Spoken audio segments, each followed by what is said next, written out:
নমস্কাৰ বন্ধুসকল, আৱাজ অসম চেনেললৈ স্বাগতম। অসম চৰকাৰৰ কেবিনেট মন্ত্ৰী পীযুষ হাজৰিকাৰ চৰাঞ্চল সম্পৰ্কীয় এটা মন্তব্যৰ বাবে সৰ্বত্ৰে প্ৰতিক্ৰিয়াৰ সৃষ্টি হৈছে। তেওঁ কৈছে, চৰাঞ্চলৰ লোকসকল বাংলাদেশী, চৰাঞ্চলৰ লোকসকলক OBC মৰ্যাদা প্ৰদান কৰা নহয়। সংবাদ মাধ্যমৰ লগত হোৱা বাৰ্তালাপত এই মন্তব্য কৰে অসম চৰকাৰৰ কেবিনেট মন্ত্ৰী পীযুষ হাজৰিকাই। লগতে তেওঁ কয়, তেওঁলোকে ৰাজনীতি কৰে, অসমৰ ভাষা সলনি কৰিব বিচাৰে। তেওঁলোকৰ এই চক্ৰান্ত আমি উফৰাই পেলাম। তেওঁ আৰু এখোজ আগবাঢ়ি গৈ কয়, চাহ জনগোষ্ঠীৰ সমমৰ্যাদা চৰাঞ্চলৰ মানুহে নাপায়। চাহ জনগোষ্ঠী হ'ল আদিবাসী আৰু চৰাঞ্চলৰ মানুহ হ'ল বাংলাদেশী মূলৰ পৰা অহা। আগ্ৰাসী মনোভাৱেৰে অহা এই লোকসকলক OBC মৰ্যাদা প্ৰদান কৰা নহয়। মন্ত্ৰীগৰাকীৰ এনে কটু মন্তব্যৰ বিৰুদ্ধে জাঙুৰ খাই উঠিছে চৰাঞ্চলৰ একাংশ মানুহ। বৰপেটা জিলাৰ আলুবতী চৰতো আৰম্ভ হৈছে ইয়াৰ প্ৰতিক্ৰিয়া। কিয়নো আলুবতী চৰত 1930 চনত স্থাপন কৰা হৈছিল আলুবতী প্ৰাথমিক বিদ্যালয়খন।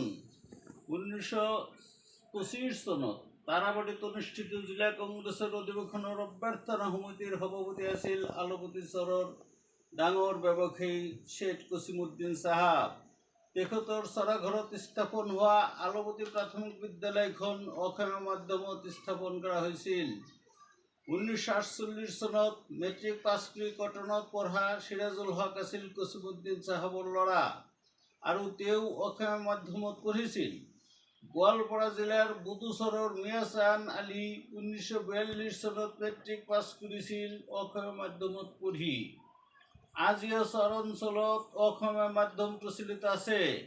পীযুষ হাজৰিকাৰ কোৱাৰ দৰে চৰাঞ্চলৰ মানুহ ভাষা সলনিৰ কোনো ৰাজনীতি কৰা নাই। এইটো তেওঁৰ মনে সজা মনে কৰা কথা বুলি বহুতে তেওঁক ধিক্কাৰ দিছে। চৰাঞ্চলৰ মানুহক ইতিকিং কৰি মন্তব্য কৰাৰ অধিকাৰ মন্ত্ৰীগৰাকীয়ে ক'ত পালে বুলি বহুতে প্ৰশ্ন তুলিছে। চৰাঞ্চলৰ মানুহ সহজ সৰল খাটি খোৱা মানুহ। শিক্ষা দীক্ষা যাতায়াত আদি সৰ্বদিশত অনুগ্ৰহৰ চৰাঞ্চল। চৰাঞ্চলক লৈ এনে ঘৃণনীয় ৰাজনীতি নকৰি উন্নয়নৰ কথা চিন্তা কৰক বুলি দল সংগঠনসমূহে দাবী জনাইছে। যি সময়ত চৰাঞ্চলৰ মানুহ ভাৰতৰ স্বাধীনতা আন্দোলনত জড়িত আছিল, এক সপ্তাহৰ বাট খোজকাঢ়ি গৈ 1926 চনত পাণ্ডু কংগ্ৰেছত বহা কংগ্ৰেছৰ অধিৱেশনত ধনী মোল্লাই চৰাঞ্চলৰ পৰা গৈ অংশগ্ৰহণ কৰিছিল। সেই সময়ত পীযুষ হাজৰিকাৰ বংশধৰ ক'ত আছিল বুলি বহুতেই প্ৰশ্ন উত্থাপন কৰিছে। যুৱ কংগ্ৰেছৰ সভাপতি থকা অৱস্থাত চৰাঞ্চলৰ মানুহে আদৰি লৈছিল পীযুষ হাজৰিকাক, মৰম কৰিছিল তেওঁক।